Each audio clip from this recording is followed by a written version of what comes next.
Print ಮೀಡಿಯಾದವರಿಗೆ, electronic ಮೀಡಿಯಾದವರಿಗೆ Karnataka ಅಂಗವಿಕಲರ ರಾಜ್ಯ ಒಕ್ಕೂಟದಿಂದ ಹೃತ್ಪೂರ್ವಕ ನಮಸ್ಕಾರಗಳನ್ನು ಸಲ್ಲಿಸುತ್ತಾ, ಇವತ್ತಿನ ದಿನ ನಮ್ಮ ಅಂಗವಿಕಲರ ಸಮಸ್ಯೆಗಳನ್ನು ಈಡೇರಿಸುವಂತೆ ಒತ್ತಾಯಿಸಿ ಕರ್ನಾಟಕ ಅಂಗವಿಕಲರ ರಾಜ್ಯ ಒಕ್ಕೂಟದಿಂದ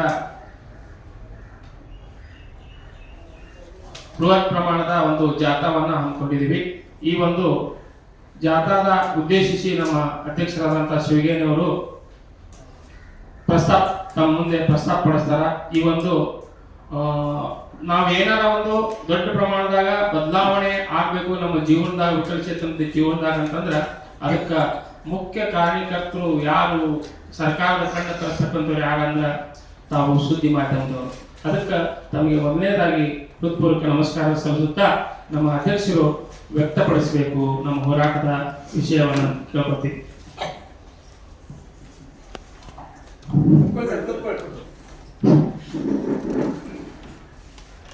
ಈಗಾಗಲೇ ನಮ್ಮ ಸ್ನೇಹಿತರು ಹೇಳಿದಂಗೆ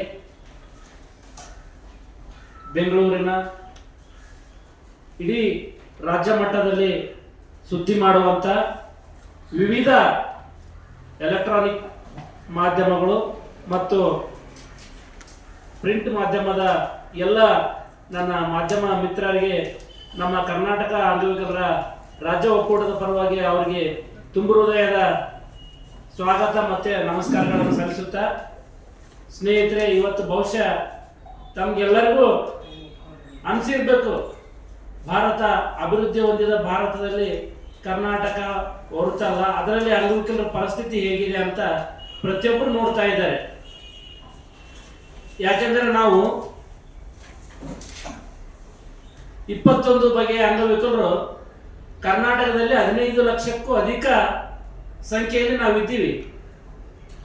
ಒಬ್ಬ ಅಂಗವಿಕಲರಿಂದ ಕನಿಷ್ಠ 5 ಓಟ್ಗಳು ಇರ್ತವೆ. ಹಾಗಿದ್ದಲ್ಲಿ 75 ಲಕ್ಷಕ್ಕೂ ಅಧಿಕ ಓಟು ನಮಗಿದ್ದಾಗ ನಾವು ಕೇವಲ ಮತ ಬ್ಯಾಂಕ್ಗಳಾಗಿದ್ದೇವೆ ಹೊರತು ನಾವು ಯಾವತ್ತೂ ನಮ್ಮ ಹಕ್ಕುಗಳನ್ನು ಪಡ್ಕೊಳ್ಳೋಕ್ಕಾಗಿಲ್ಲ. ನಾವು 1998ರಿಂದ, ನನ್ನ ಅನುಭವ 98ರಿಂದ ಇಲ್ಲಿವರೆಗೂ ಸರ್ಕಾರಕ್ಕೆ ಪ್ರತಿಯೊಂದು ಹಂತದಲ್ಲಿ ನಾವು ಮನವಿ ಕೊಡ್ತಾ ಬಂದಿದ್ದೇವೆ.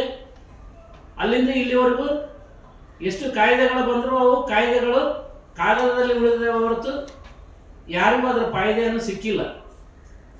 ಅದಕ್ಕೆ ನಾವು ಇವತ್ತು ಈ ಮಾಧ್ಯಮದ ಮೂಲಕ ತಮ್ಮಲ್ಲಿ ಕೇಳ್ಕೊಳ್ಳೋದೇನೆಂದರೆ, ನಮ್ಮ ಎಸೆನ್ಷಿಯಲ್ ಬೇಡಿಕೆಗಳಾದ ಅತ್ಯವಶ್ಯವಾದ 7 ಬೇಡಿಕೆಗಳ ಸಾಗರವನ್ನು ಹೊತ್ತುಕೊಂಡು ನಮ್ಮ ಒಂದು ರಥಯಾತ್ರೆಯನ್ನು ನಾವು ಈ ಮೂಲಕ ಬಸವ ಕಲ್ಯಾಣದ ಪುಣ್ಯ ಭೂಮಿ ಇಂದ ಹಿಡ್ಕೊಂಡು ವಿಧಾನಸೌಧದ ಅಂಗಳ ಕಬ್ಬನ್ ಪಾರ್ಕಿನವರೆಗೂ ನಮ್ಮ ಒಂದು ಅಂಗವಿಕಲರ ನಡೆ ರಾಜಕೀಯ ಕಡೆ ಎನ್ನುವಂಥ ಶೀರ್ಷಿಕೆಯೊಂದಿಗೆ ನಮ್ಮ ಒಂದು ಅಭಿಯಾನವನ್ನು ದಿನಾಂಕ 19 ಫೆಬ್ರವರಿ 2026ರಿಂದ ಪ್ರಾರಂಭಗೊಳಿಸ್ತಾ ಇದ್ದೀವಿ.